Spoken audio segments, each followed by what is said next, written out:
কবিতা ক্ৰিয়েশ্যনলৈ আপোনালোক সকলোকে স্বাগতম জনাইছোঁ। আশা ৰাখিছোঁ আপোনালোক ভালে আছে চাগৈ, মোৰো ভালেই।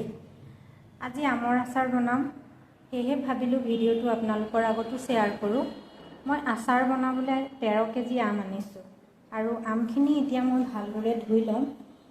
আমখিনি মই ধুই ভালদৰে চাফা কৰি ল'লোৱে চাওকচোন, আৰু গোটাই গোটাই ধুইছোঁ, অকণমান ৰুকি দিলোঁ ক'লা থকাখিনি। এতিয়া মই কাপোৰ এখনেদি এনেকৈ মুচি লৈ ৰ'দত দিম।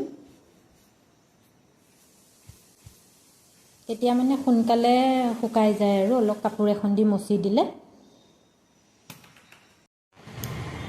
এয়া চাওক, আমখিনি শুকায়েই গ'ল। বহুত বেছি ৰ'দত দিলে আমখিনি ঢিলা ঢিলা হ'ব, আচাৰ বনাবলৈ অকণমান বেয়া হ'ব। সেইটো কাৰণে মই অকণমান কম ৰ'দত দিছোঁ আৰু পানীটো শুকালেই হ'ল। এতিয়া চাওকচোন, আপোনালোকক একেবাৰে দেখুৱাই দিছোঁ মই কাষৰ পৰা কি ধুনীয়াকৈ পানীখিনি শুকাই গৈছে।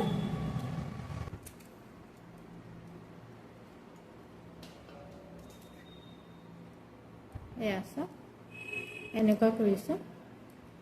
বেছি ডাঙৰ কৰিলেও মছলাটো নোসোমাব আৰু বেছি সৰু কৰিলেও, কাৰণ অলপটো ৰ'দত দিবই লাগিব, তেতিয়া আৰু অলপ সৰু হৈ যাব আমৰ পিচটো। সেইটো কাৰণে এনেকুৱা কৰিছোঁ মই দুভাগ কৰি ল'লোঁ। এতিয়া মই দুভাগটো মিলাম।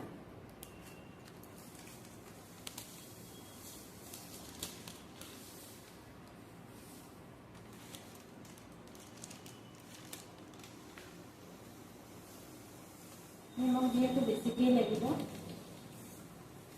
নিমখটো অলপ বেছিকেই লাগিব আচাৰত, আৰু নিমখ অলপ সৰহকৈ দিলে আমৰ ভিতৰত নিমখটো ভালদৰে সোমাব, তেতিয়া আমি আচাৰখিনি খাই ভাল লাগিব। মই 13 কেজি আম হয় আৰু মই এটা নিমখৰ পেকেট প্ৰায় দিলোঁ। 1 কেজি নিমখৰ অলপমান থৈছিলোঁ, কিন্তু এইখিনিও লাগিবই, এইখিনিও মই দি দিছোঁ।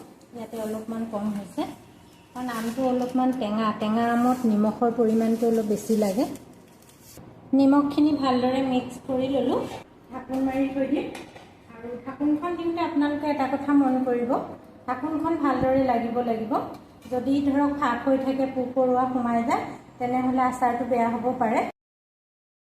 1 বাল্টি হৈছিলে, কিন্তু নিমখত দিয়াৰ পিছত কিমানখিনি কমি গ'ল, আৰু আচাৰ বনাবৰ কাৰণে ধুনীয়া হৈ গৈছে আৰু একদম ছফ্ট হৈছে।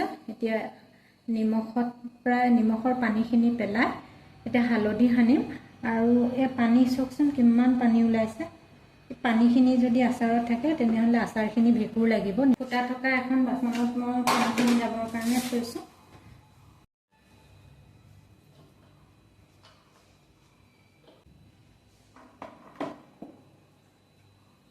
এয়া চাওক, পানী কিমান ওলাইছে। এই পানীখিনি এতিয়া পেলাই দিম। এতিয়া মই হালধি মিক্স কৰিম। আমৰ পৰিমাণটো যিহেতু অলপমান বেছি, সেইটো কাৰণে মই 3টা ঠাইত ভাগ কৰি লৈছোঁ।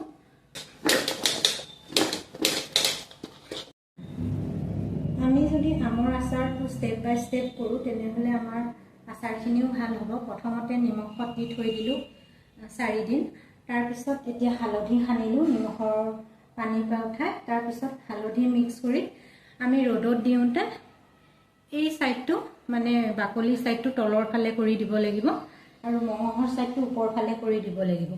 তেতিয়া তাৰমানে ভালদৰে ৰ'দত শুকাব, নিমখৰ পানীখিনি ভালদৰে শুকাব, আৰু আপোনাৰ হালধিখিনিও ভালদৰে আমত লাগিব। মই চাদৰ ওপৰতে গোটেই আমখিনি এনেদৰে মেলি দিলোঁ। এয়া আছে, আৰু অলপ কষ্ট হয়, আধা ঘণ্টা সময় লৈছে মই।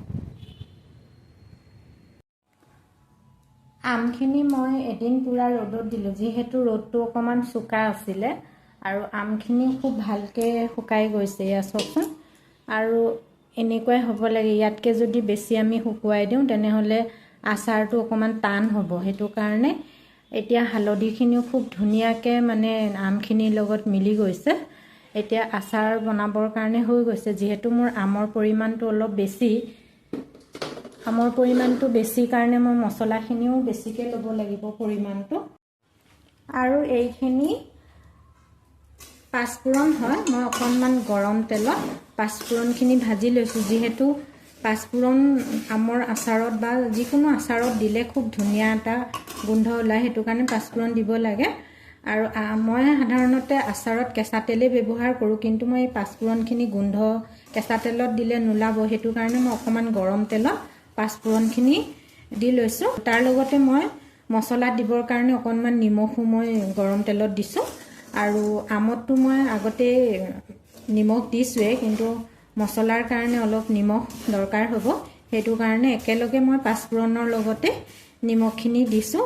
মই মছলাখিনি যিহেতু ইয়াতে মিক্স কৰি ল'ম, সেইটো কাৰণে ইয়াতে মই প্ৰথমতে 1 পেকেট সৰিয়হৰ তেল দিছোঁ। একেবাৰতে বহুত বেছিকৈ দি দিব নালাগে, আচাৰ পৰিমাণটো মানে মছলাৰ পৰিমাণটো চাইহে তেলখিনি দিব লাগে।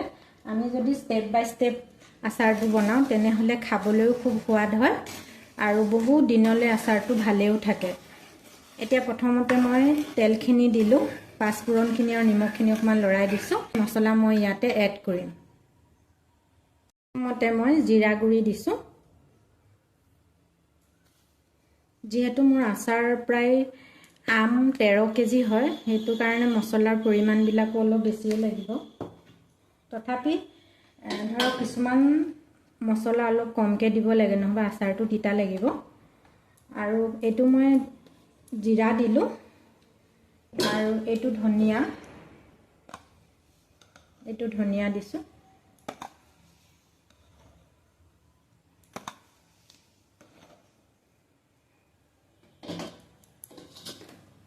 আৰু এইটো ৰাই হয়, ৰাইটো গোটেইখিনিয়ে লাগিব, কাৰণ ৰাই অলপ বেছি দিলেহে আচাৰখিনি ভাল লাগে খাবলৈ, আমৰ আচাৰটো সোৱাদ হয়। ৰাই মই 1 কোৱা গোটেইখিনিয়ে দিছোঁ। আৰু এইটো হ'ল সৰিয়হ আৰু এইটো হ'ল মেথি। এইটো হ'ল কালজিৰা, কালজিৰাটো লাগিব এইখিনি, কাৰণ মই জোখত কিছুমান মছলা মই জোখতে কৰিছোঁ আৰু কিছুমান অকণমান বেছি হৈছে। তাৰপিছত এইটো হ'ল চফ গুটি, চফ, সৰিয়হ আৰু ৰাই, এই তিনিওটাৰ পৰিমাণটো অলপ বেছি হ'লে আচাৰটো খাবলৈ ভাল হয়। শুকান জলকীয়াৰ গুড়িখিনিও গোটেইখিনিয়ে দিম। এইটো হ'ল কাশ্মীৰ জলকীয়াৰ গুড়ি। তেল আৰু 1 লিটাৰ লাগিব, এইখিনি কম হৈছে। আৰু তেলটো বহুত বেছিকৈ দি দিব নালাগে, কাৰণ আচাৰত যদি আমি বহুত বেছিকৈ তেল দি দিওঁ তেনেহ'লে তেলটো এটা ছাইড হৈ যায় আৰু মছলাখিনি এটা ছাইড হৈ যায়। সেইটো কাৰণে তেলৰ পৰিমাণটো চাই পিনে দিব লাগে, আচাৰৰ পৰিমাণটো চাই। তেল 2 লিটাৰ এতিয়া লাগিব। গোটেইখিনি মই মিক্স কৰি ল'লোঁ। তেল আৰু লাগিব, মই এইখিনি পিছত দিম। মই ভিনেগাৰটো এড কৰিম, কাৰণ ভিনেগাৰ দিলে আচাৰটো বহুত দিনলৈ ভালে থাকে। ভিনেগাৰটো অকণমান বেছিয়ে দিব লাগিব।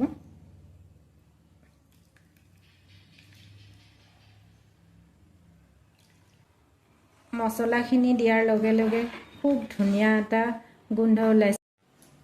এতিয়া মই গোটেই মছলাখিনি আমৰ সৈতে মিক্স কৰিম।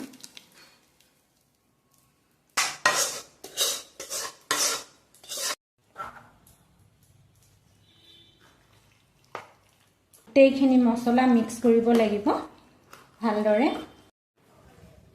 আমখিনি মই ভালদৰে মছলাৰ লগত ভালদৰে মিক্স কৰি ল'লোঁ আৰু তল ওপৰ কৰি ল'লোঁ, মছলাটো তেতিয়া ভালদৰে লাগিব আমখিনি। আৰু এতিয়া ইয়াৰ ওপৰতে মই চাফা কাপোৰ এখন দি পিনে, মানে পাতল চাফা কাপোৰ হ'লেই হ'ল, কাৰণ লেতেৰা কাপোৰ হ'লে লেতেৰাত লাগি থাকিলে আচাৰত পৰিলে আচাৰখিনিও বেয়া হ'ব। সেইটো কাৰণে চাফা পাতল কাপোৰ হ'লে বহুত ভাল হয়। এয়া চাওক আচাৰখিনি কিমান ধুনীয়া হৈছে কালাৰটো। পাতল কাপোৰেই দিছোঁ মই, যিহেতু বতাহত কাপোৰখন পৰি যাব পাৰে, সেইটো কাৰণে মই বান্ধি দিছোঁ। আৰু এনেকৈ ৰ'দৰ তাপত আমখিনি যিমান কোমল হ'ব সিমান আচাৰটো খাবলৈ ভাল লাগিব। পূৰা ৰ'দ লাগিছে। মই এনেকৈ 3-4 দিন ৰ'দত দিয়াৰ পিছত আমখিনি আপোনালোকক দেখুৱাইছোঁ। কালাৰটো চাওকচোন, একেবাৰে চেঞ্জ হৈ গৈছে। আৰু আপোনালোকে ধৰিব পাৰিছেনে নাই নাজানো, কিন্তু কালাৰটো খুব ধুনীয়া হৈছে। এয়া চাওকচোন, মই একেবাৰে কাষৰ পৰা দেখুৱাই দিছোঁ। আৰু এনেকৈ আমখিনি ৰ'দত যদি আমি দিওঁ তেতিয়াহ'লে খুব ধুনীয়া এটা স্মেল ওলায়। আৰু এতিয়া মই আৰু অলপমান, মই প্ৰথমতে 2 লিটাৰ তেল দিলোঁ। এতিয়া ৰ'দৰ পৰা অনাৰ পিছত যিহেতু মছলাখিনি আমখিনিত বৰ ধুনীয়াকৈ লাগি গৈছে, এতিয়া মই আৰু অকণমান তেল দিম।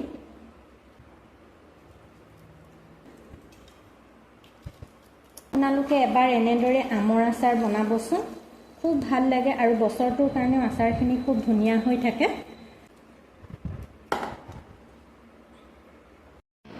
আমৰ আচাৰখিনি একেবাৰে শেষত মই বটলত ভৰাই আপোনালোকক দেখুৱালোঁ। আৰু আপোনালোকেও নিশ্চয় অনুমান কৰিব পাৰিছে আচাৰটো কেনেকুৱা ধুনীয়া হৈছে আৰু কালাৰটো খুব সুন্দৰ হৈছে। এবাৰ আপোনালোকে এনেদৰে আমৰ আচাৰ বনাবচোন। আৰু মোৰ যদি এই ভিডিঅ'টো আপোনালোকৰ ভাল লাগে তেনেহ'লে এটা লাইক কৰিব, কমেণ্ট কৰিব, শ্বেয়াৰ কৰিব আৰু লগতে মোৰ চেনেলটো ছাবস্ক্ৰাইব কৰিব বুলি আশা কৰিলোঁ। আপোনালোকৰ অকণমান মৰম আৰু আশীৰ্বাদে চেনেলটো আগবাঢ়ি যোৱাত অনুপ্ৰেৰণা যোগাব, নহয় জানো? তেনেহ'লে আজিলৈ আহোঁ। আৰু এটা নতুন ৰেচিপিৰ ভিডিঅ' আপোনালোকৰ মাজলৈ লৈ অহাৰ প্ৰতিশ্ৰুতিৰে বাই বাই।